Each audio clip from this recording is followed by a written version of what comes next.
chali. Way to destination. You sunflower farm.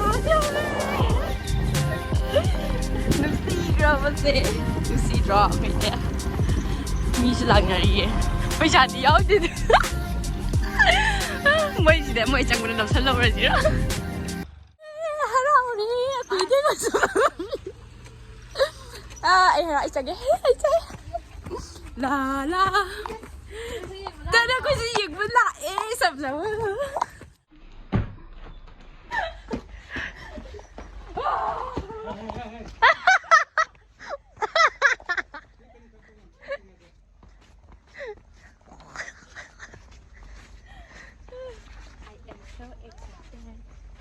Thank you, Nana. Hi, Mayang! Welcome back to my channel.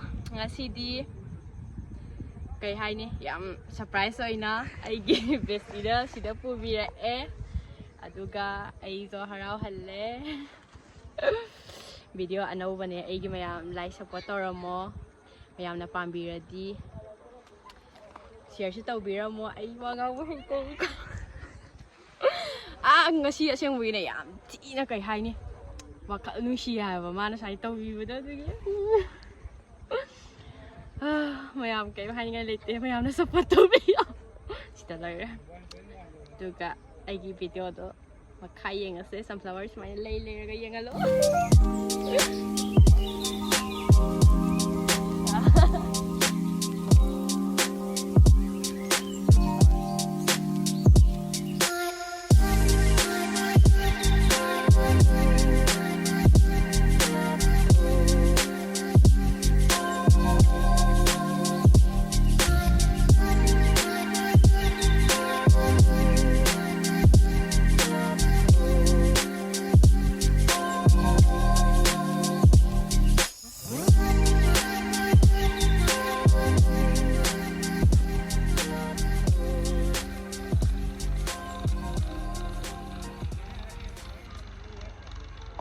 Laway ka hayak te da ko ju khang ge du ta aga paisa ka em yaw da bi da ne ho jing se nga si ga ko thau thor lai du du mai ku re ge lai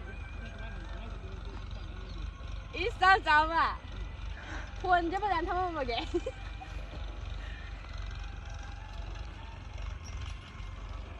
ไปได้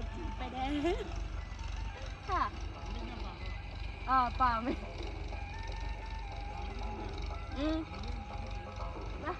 Bilang juga tahu ni. Masak pada vampiro. Bismillah. Wow, ay gumba. Wow, gamlang khang dari ya. Nau gamlang nhiều snow. Pa mẹ ấy đi mẹ. Ai xí để lan hồ đường ấy mà mang đi này vậy nó chạy nghe hay kìa.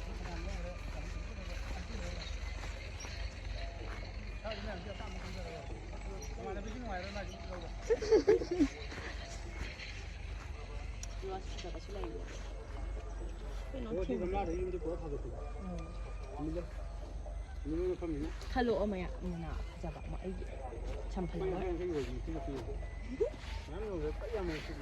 Ay, yes. Si Maga. Iya, mo sila hana. Wait. Pwede free da sunflower PV ni kakana tu. Lam lạc đi. Được cái lạc đi đấy. Hello cả sự. Mi chỉ được sẽ yên. Em sao không được? Không để chỉ thằng cái tay để dụ. Hai mèo hai rỗ. Coi chú phải đi một chút. Không được để lại đấy. Ai mèo? Ai đi với không này mình nào?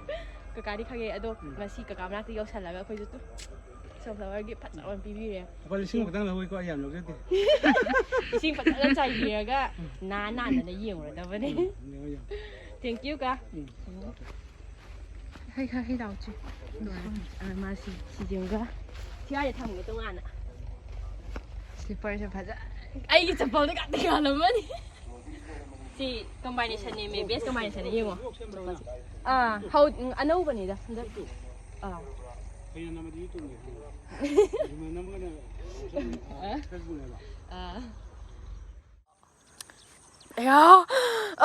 Ay haraw na si Dore. Ano siya na haba yung ano? Ay kita mo yung masakang ba siya maatan ni ko.